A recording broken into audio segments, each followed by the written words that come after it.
মেয়েদের ইফতারের টেবিলে সব থাকে, কিন্তু একটা সময় এসে তার নিজের বাবা মা ভাই বোনই থাকে না। হ্যালো অ্যান্ড আসসালামু আলাইকুম এভরিওয়ান, আশা করি সবাই অনেক বেশি ভালো আছো। তোমাদের দোয়া এবং ভালোবাসায় আমিও কিন্তু অনেক বেশি ভালো আছি, সুস্থ আছি আলহামদুলিল্লাহ।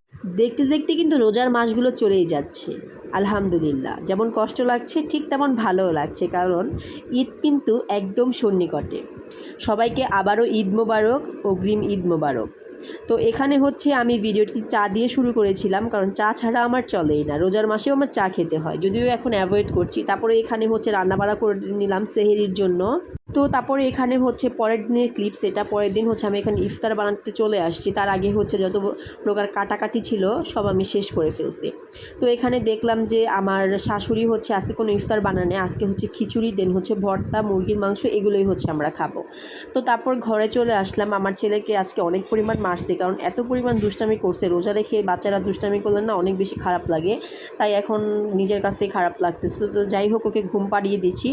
তারপরে এখানে হচ্ছে আমি বসে আসছিলাম, বসে বসে হচ্ছে রোদ দেখতেছিলাম। তো তারপরে এই তো আমি এখন বসে বসে হচ্ছে খিচুড়ি খাবো। এটা হচ্ছে পরের দিন রাত্রের ক্লিপস, মানে একসাথে অনেক দিনের ভিডিও একসাথে জমে গেলে যা হয় আর কি। তো তারপর এখানে হচ্ছে আমি ইফতারি বানাবো।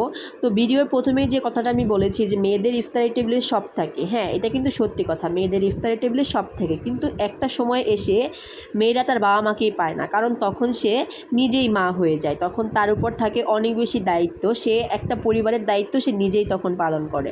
তো যাই হোক, এখানে হচ্ছে আমি ভিন্ন টাইপের অনেক টাইপের ইফতার বানিয়েছি, যেগুলো হচ্ছে স্বাস্থ্যকর, বাহিরের পোড়া তেলে বা বাসি তেলে কোনো কিছুই খেতে হচ্ছে না। এটার জন্য মহান আল্লাহর কাছে অনেক বেশি মানে ধন্যবাদ প্রকাশ করব, কারণ বাসায় খেতে পারছি। যদিও গ্যাসের একটা প্রবলেম আছে, মানে বানাতে অনেক বেশি সময় লাগে, কিন্তু তারপরে যে খেতে পারছি এটাই অনেক বেশি, যেহেতু সুস্থ আছি। বাহিরেরটা খেলে হয়তো এতদিনে সুস্থ নাও থাকতে পারতাম। তো তারপরে টুকটাক তো বাহিরের কিনে খাওয়াই হয়। তো যাই হোক, এটাই হয়তো বা মেয়েদের ভাগ্য। মেয়েরা আসলে একটা সময় পর আসলে আরেক পরিবারে মানিয়ে নেয়, এটা হয়তো বা মেয়েরাই পারে। তো যাই হোক, এখানে হচ্ছে রাতের দিকে আমি ক্লে দিয়ে হচ্ছে ফুল বানাচ্ছিলাম। এটা আমার অনেক বেশি ভালো লাগতেছিল বানাইতে। তো আমার ছেলেও এখানে আমাকে হেল্প করতেছিল। ক্লে দিয়ে বানাইতে আমার অনেক বেশি ভালো লাগে, বানাবো করে আর বানানো হয়নি। তো যাই হোক, এখন হচ্ছে আমি আজকে সারাদিন মার্কেটে দৌড়াইছি, মার্কেটে সারাদিনই ছিলাম। তো যাই হোক, মার্কেট থেকে কী কেনাকাটা করছি তাই তোমাদেরকে দেখাচ্ছিলাম। তো এখানে যে তোমরা হচ্ছে জেলটা দেখতে পাচ্ছ, মানে শাওয়ার জেল, এটা হচ্ছে আমার ভাবি হচ্ছে আমাকে গিফট করছে। তো ওকে আমি জাস্ট বলছিলাম যে এটা তুমি কোত্থেকে কিনছো, আমি একটা কিনবো, প্লাস আম্মুকে কিনে দিব। ওর সাথে সাথে আমাদের জন্য অর্ডার করে ফেলছে।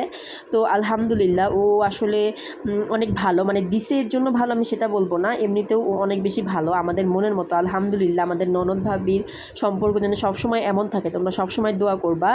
তো তারপরে এই তো এখানে হচ্ছে আমার ছেলের জন্য কিছু গেঞ্জি, তারপরে হচ্ছে প্যান্ট কিনা হয়েছে। আর এই শপিংগুলো হচ্ছে আমরা করি নাই, আমার ভাইয়ের শ্বশুরবাড়ি মানে ভাবির বাড়ি থেকে পাঠানো হয়েছে। 3 পিসটা, তারপরে এই সুন্দর পাঞ্জাবিটা, প্লাস আমার ছেলের জন্য পাঞ্জাবি পাঠানো হয়েছে। তো এগুলো হচ্ছে তারাই দিছে আর কি।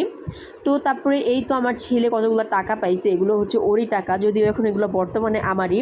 তো সবার ঈদ শপিং কেমন গেছে অবশ্যই আমার সাথে কমেন্ট করে জানাবা। সবাই অনেক বেশি ভালো থাকবা। আসসালামু আলাইকুম।